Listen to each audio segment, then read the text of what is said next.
네, 여러분 안녕하십니까. 그랜트카돈의 하나뿐인 한국 라이센스 이주광입니다. 자, 고객분들 중에서 어떤 물건을 구매할 때 제값을 다 주고 사면 무조건 손해라고 보신 분들이 있어요. 그래서 꼭 이렇게 말씀하시죠. 가격이 좀 비싼 것 같은데 좀 깎아주세요. 혹은 가격을 이 정도로 맞춰주시면 한번 고민해 보겠습니다. 자, 제가 저번에 동의의 마법을 활용해서 먼저 동의하고 나중에 조건을 조율하는 방식으로 이걸 해결하는 그런 솔루션을 말씀드린 적이 있었습니다. 자, 물론 그것도 효과적이긴 한데 그 같은 경우에는 어떤 문제가 터지고 나서 나중에 수습하는 어찌 보면 후속 조치에 가까운 그런 개념이었죠. 그런데 당연히 그것보다 더 효율적인 방법이 있겠죠. 그것은 바로 그 문제가 터지기 전에 미리 사전에 그거를 원천 봉쇄하는 겁니다. 그랜트 카돈의 영업 전략 중에서 항상 옵션을 제공하라. 이 옵션을 활용해서 그걸 하는 방법이 있거든요. 오늘 그거에 대해서 말씀드려 보도록 하겠습니다. 자, 우선 깎으려고 하는 사람, 이걸 어떻게 막느냐? 이거를 사전에 미리 얘기하는 거예요. 사전에 이 사람이 바라는 것보다 한 단계 낮은 옵션을 미리 안내하는 겁니다. 그럼 이게 어떤 간접적인 메시지를 주냐면 물론 깎아달라고 하실 수도 있겠죠. 그런 말 하기 전에 미리 얘기한 겁니다. 그러면은 그렇게 됐을 때 당신이 얻게 될 조건은 요런 더 낮은 옵션들인데 이거를 바라는 건 아니지 않습니까? 라는 메시지를 부드럽게 간접적으로 주는 거예요. 그럼 고객도 딱 바로 깎아달라고 하기 전에 깎아달라고 하면은 아까 말했던 그 별로 안 좋은 옵션 이게 나올 텐데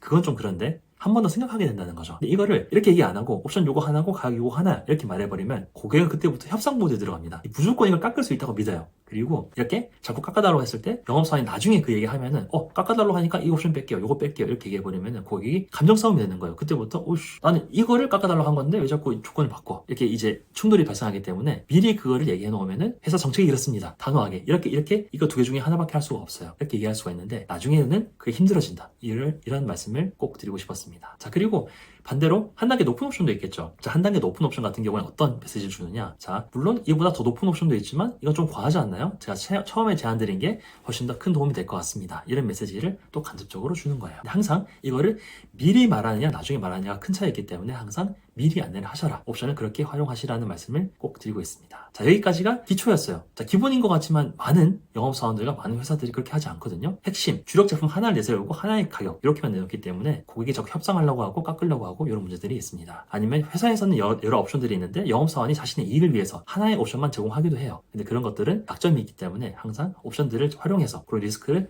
사전에 봉쇄하는 게 중요하다. 이렇게 말씀을 드리고 싶습니다. 자, 지금까지가 기본이었고요. 한 단계 더 심화 버전이 있습니다. 자, 어떤 경우가 있냐면 옵션들을 많이 알려줌에도 불구하고 계속 어떤 사람이 좀 불만족스러워요. 자꾸 비싸다고 합니다. 자, 이런 경우에 계속해서 더 저렴한 싼 옵션을 보여주는 게 정답일까요? 항상 그렇지는 않더라는 거죠. 어떤 사람은 분명 이게 너무 비싸다고 하고 나가서 훨씬 더 비싼 걸 구매한 사람도 분명히 있습니다. 자, 이런 경우에 뭐가 문제냐? 자, 어떤 동의, 옵션 이런 걸 따지기 전에 가장 중요한 걸 먼저 확인해야 되는 거예요. 가장 중요한 게 뭐냐? 자, 고객이 제품을 구매하는 이유입니다. 구매한 이유는 다 한 가지거든요. 모든 제품을 구매한 이유는 어떤 문제를 해결하기 위해서입니다. 그럼 이 사람이 지금 어떤 문제를 해결하려고 하느냐? 이거를 알아낼 수 있는 질문을 먼저 해야 돼요. 대부분의 경우 이런 질문으로 가능합니다. 자, 고객님 혹시 특별히 왜 오늘 이 제품을 보러 오셨는지 알 수 있을까요? 어떤 특별한 일이 있으십니까? 이런 걸 물어봤을 때 그러면 이 고객이 해결하고자 하는 문제가 튀어나올 수가 있거든요. 그럼 그거를 공략해서 더 높은 옵션, 낮은 옵션으로 가야지 계속 싼 것만 찾으면은 그게 답이 아닐 때도 있다는 겁니다. 자, 예를 들어서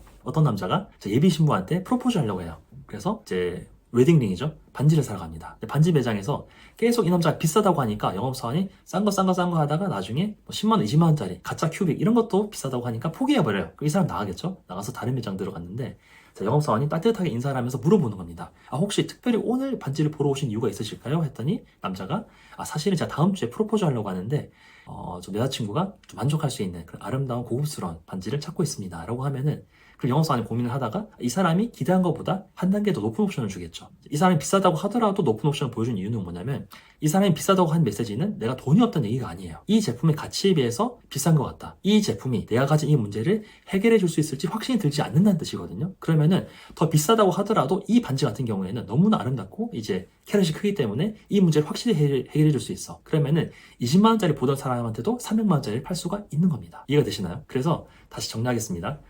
고객이 어떤 제품을 구매하는 유일한 이유는 문제를 해결하기 위해서예요. 그런데 그것이 무엇인지 미리 알아야 되기 때문에 질문을 하는 겁니다. 혹시 특별히 왜 오늘 이 제품을 보러 오셨나요? 지금 혹시 특별히 이 제품을 보고 계신 이유가 있으십니까? 알아보는 거죠. 그렇게 이 사람이 어떤 문제를 해결하려고 하는지 확인한 다음에 그 다음에 이 사람이 바라는 그 적정 옵션, 그 다음 낮은 옵션, 높은 옵션을 보여주면서 이제 반응을 보고 리드해 나가는 겁니다. 자, 낮은 옵션을 통해서 깎아달라는 걸 맞고 높은 옵션을 통해서 이제 적정 수준을 맞추는데 그럼에도 계속 불만족스러워한다, 비싸다고 한다. 그렇다면은 그 문제를 확실하게 해결될 수 있는 오히려 더 높은 옵션이 때로는 정답일 때도 있다는 겁니다. 자, 이제 그랜트 카돈의 이 영업 전략을 활용해서 여러분이 더 높은 실적을 얻으실 수 있도록 도움이 되길 바라겠습니다. 혹시라도 더 많은 그랜트 카돈의 영업 콘텐츠가 궁금하신 분들은 제 아래 링크 남겨놓을 테니까 확인해 보시면 많은 도움이 될 것 같습니다. 감사합니다. 그랜트 카돈의 유일한 한국 라이센시 이주광이었습니다. 화이팅!